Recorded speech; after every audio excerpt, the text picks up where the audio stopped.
This video is not financial advice and does not constitute an individual investment recommendation. A landmark study of American millionaires found that most don't drive luxury vehicles.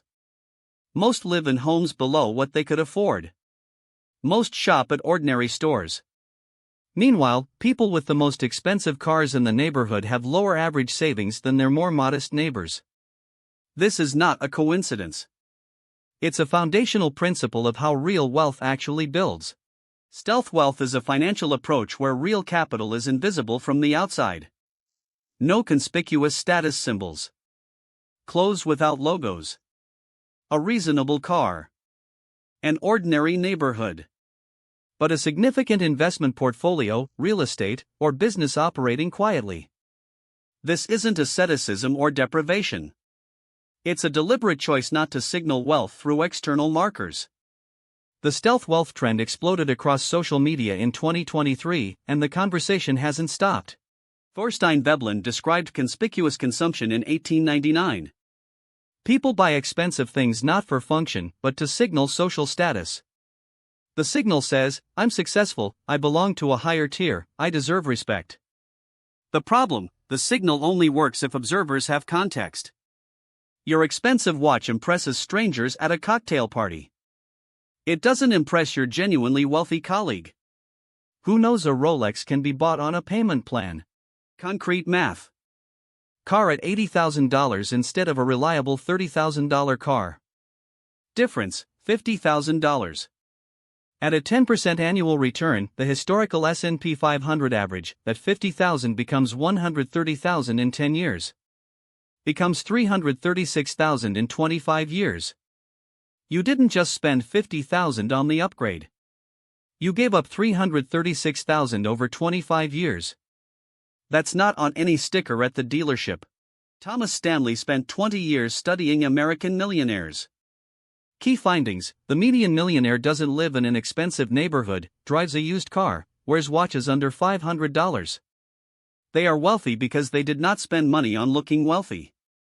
The logic is simple: every dollar spent on demonstrating wealth is a dollar that doesn't become wealth. The accumulation strategy and the display strategy are in direct competition. Most people choose display. There's a psychological dimension to stealth wealth that rarely gets discussed. When your net worth is invisible from the outside, you're protected from several forces. Envy from people who might undermine your success. Relationships built on access to your money rather than you. The pressure to maintain a visible status level. The fear of losing status during temporary income changes. Stealth wealth isn't only financial strategy. It's psychological protection.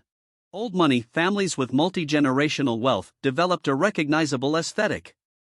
Quality without logos. Education without display. Connections without broadcasting. Understated confidence rather than loud signaling. This wasn't accidental. It evolved as a practical strategy: don't show what you're worth and you don't become a target. And as a cultural code, established wealth recognizes itself without symbols. New money tends toward conspicuous display. Not because wealthy people are better, but because the psychology of what wealth feels like differs with generation. Stealth wealth is not about looking poor. It's about redirecting resources from signaling to accumulating. 3 steps. 1. Audit your status expenses.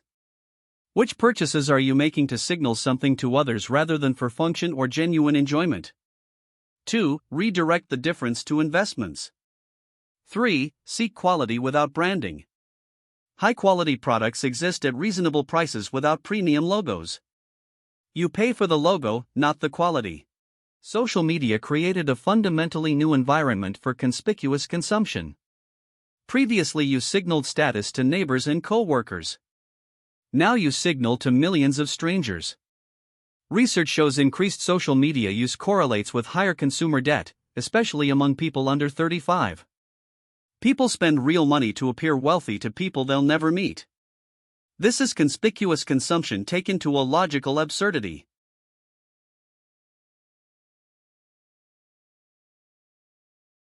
At the root of status symbol chasing, insecurity. We buy expensive things to prove something when our self-worth depends on external validation. Stealth wealth requires and reflects internal confidence, not needing external confirmation of your value. This isn't self-diminishment, it's self-sufficiency. And self-sufficient people accumulate capital faster not because they're greedy but because they don't need constant expenditure to maintain self-respect through objects. Over 25 years, a household that consistently redirects $1,000 per month from status spending to index fund investing at 10% average return accumulates over $1,200,000. This is not a dramatic income or high salary scenario. This is simply not buying things to impress people, redirecting that money to compound instead. The math of stealth wealth is not complicated. The psychology is. The hedonic treadmill, people adapt to improved circumstances and return to a baseline happiness level. You buy the new car. You're excited for 3 weeks. Then it's just your car. You need the next thing. This adaptation makes status purchases particularly poor investments in well-being. Research shows experiences resist adaptation better than objects because each memory of an experience is unique and can improve in recollection. The vacation you remember gets better. The car you adapted to gets ordinary. Daniel Kahneman and Angus Deaton's research found emotional well-being increases with income up to a point of basic financial security. Beyond the threshold, additional income has minimal effect on daily feelings of happiness. But conspicuous consumption provides no lasting happiness benefit, just temporary excitement followed by maintenance anxiety. Stealth wealth and investment in experiences and relationships provide measurably more sustained well-being. Practical exercise. Pull up 3 months of bank and credit card statements. Next to each purchase write either S, bought for signal to others, or M, bought for myself, for function or genuine enjoyment. Sum both columns. Most people find 15 to 35% of their spending in the S category. That's money working for an audience, not for them. Redirecting the S column to investments is stealth wealth in direct practice. In standard economics, higher prices reduce demand. Veblen goods are the exception, demand increases as price rises. Luxury goods, designer items, high-end services, the price itself is the product. Buyers are purchasing a signal, not a function. Understanding this mechanism, clearly seeing that you're paying for others' perception rather than inherent quality, doesn't make you immune to it. But it gives you a moment of pause before the purchase. Thomas Stanley found that one of the most consistent financial strategies among millionaires was living in neighborhoods below their means. The social environment determines spending pressure. In a neighborhood where everyone has a Tesla and a boat, you feel the pull to match. In an ordinary neighborhood, ordinary spending feels normal. Choosing your environment deliberately is a stealth wealth strategy that operates on autopilot once in place. Stealth wealth frees time. When you're not spending hours selecting status symbols, maintaining expensive possessions, and fulfilling social obligations tied to status, you recover a resource. Time is the only non-renewable resource in your financial toolkit. Using it for wealth creation, skill development, or genuine rest produces compounding returns. Status maintenance produces nothing except the continued cost of maintenance. Research shows gratitude practice, deliberately attending to what you already have, measurably reduces compulsive consumption. When you genuinely appreciate what exists, the pull toward the next purchase weakens. This isn't a moral argument for contentment. It's a behavioral finding. People with active gratitude practices spend less on status items and report higher well-being scores. Stealth wealth and gratitude reinforce each other practically. Most people with genuinely high net worth in your community are unknown to the general public. They don't appear in lifestyle profiles. They don't display on social media. They simply live their lives and compound their capital. Displayed wealth and real wealth are different populations with significant overlap only in early wealth stages. The wealthiest person you personally know probably doesn't look wealthy. Pay attention to how they think about money.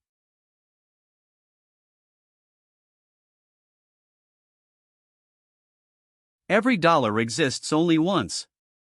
A dollar spent on displaying wealth cannot simultaneously build wealth. The choice between building and displaying isn't made once, it's made with every discretionary purchase. Stealth wealth is the accumulation of small daily choices to build rather than display. Over 20 years, those choices compound into a fundamentally different financial reality. Not because of higher income, but because of consistently chosen direction. The core of stealth wealth psychology is a shift from external to internal validation. Stop measuring success by what others can see. Start measuring by what actually creates security and optionality. The quiet millionaire isn't joyless or austere.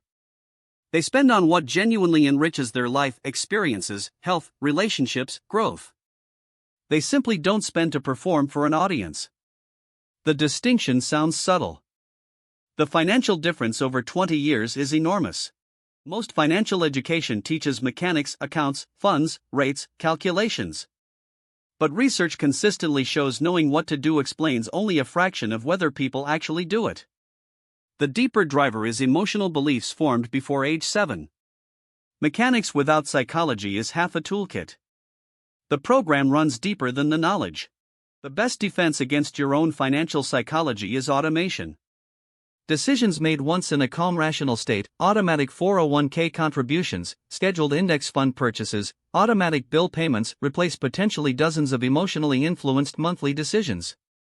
One good decision made once protects you from the version of yourself making decisions at 11 p.m. after a stressful day. Financial outcomes are determined less by a few large decisions and more by the accumulation of small daily choices. The daily coffee is not the issue. The pattern of hundreds of small emotionally driven purchases is.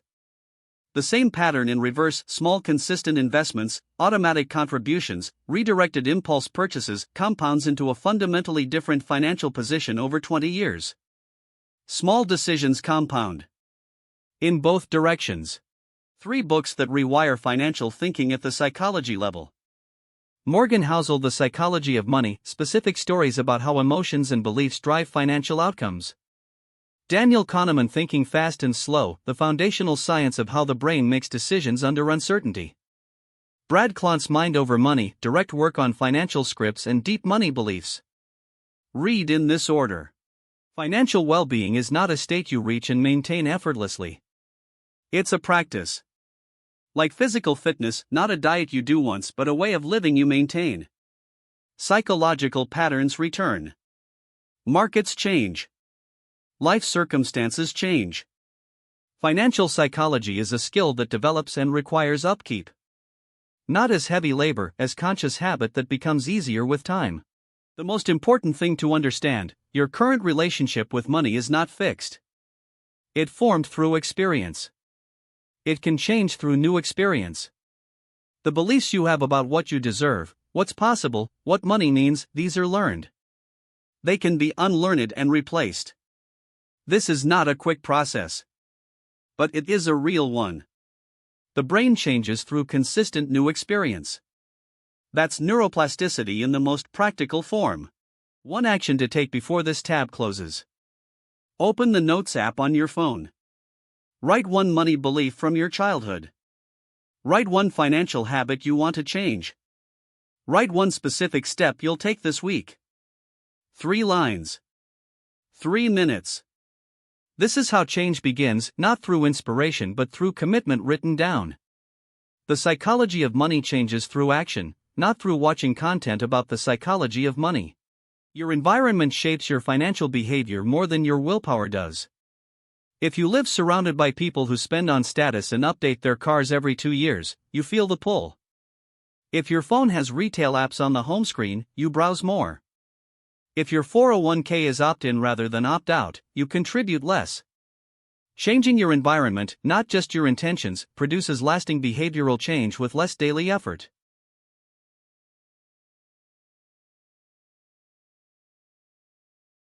The core insight of financial psychology in 3 sentences. 1. You know what you should do financially. The problem is usually psychological, not informational. 2. Your financial behavior today is shaped by beliefs formed before you were old enough to critically evaluate them.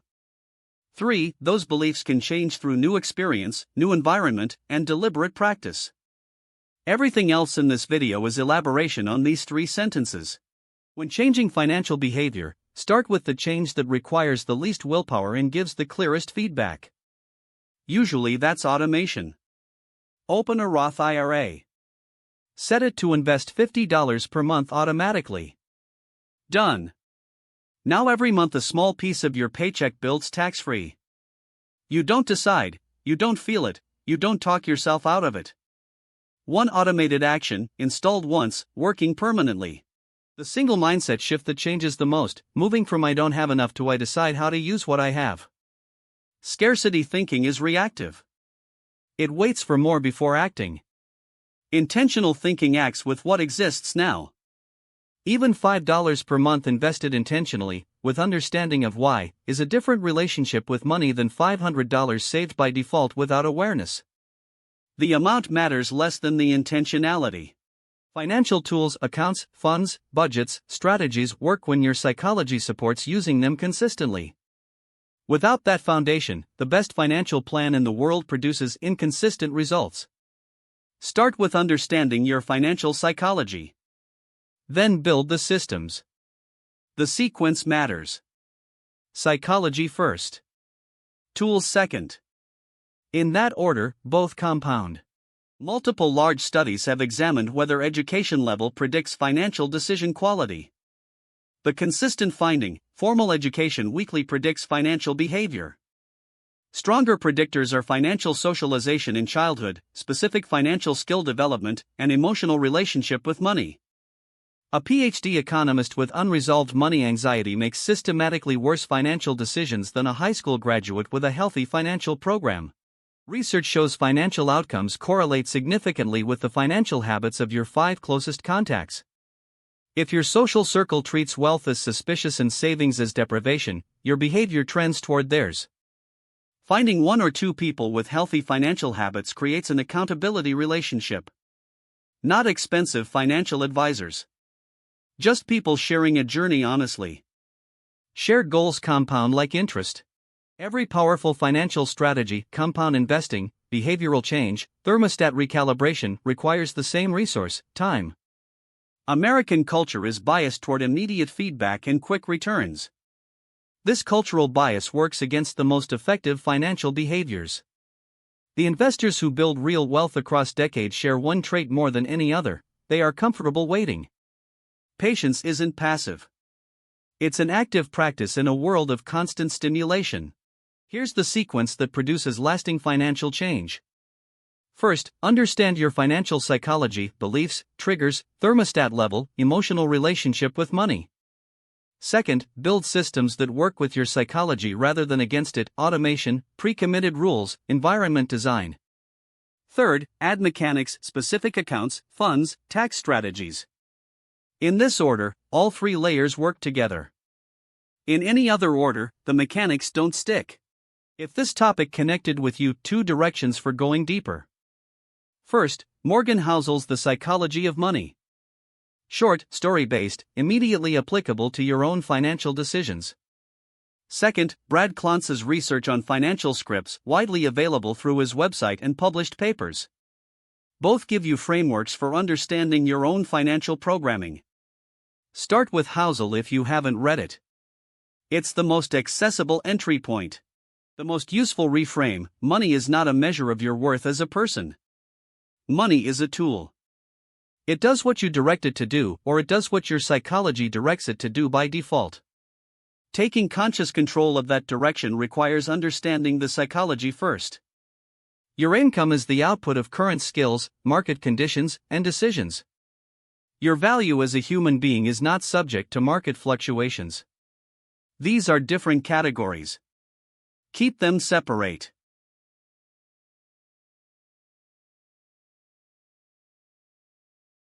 Three things you can do by Monday. 1. Open your Notes app and write one money belief you want to examine from your childhood.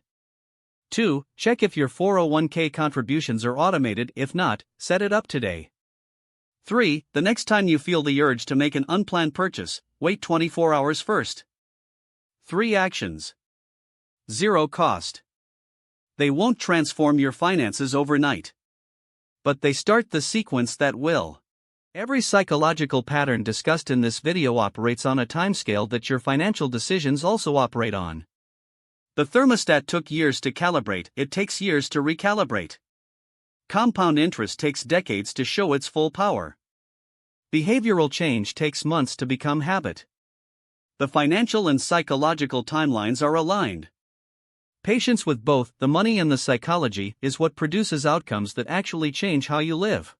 The core message in one sentence: your financial behavior is driven more by psychology than by knowledge, and psychology changes through deliberate new experience. Every practical step in this video, the journal, the rules, the letter exercise, the audit, is a way to create that new experience. Start with one. The one that feels most relevant to your situation right now. Financial well-being is not a gift distributed at birth to certain people and denied to others. It's a skill set. A set of beliefs that can be examined. A set of behaviors that can be practiced. A set of systems that can be built. Every person watching this has the capacity to develop a healthier relationship with money. The starting point differs. The destination is achievable from any starting point. One question worth sitting with after this video: what do I believe about money that I absorbed before I could evaluate it?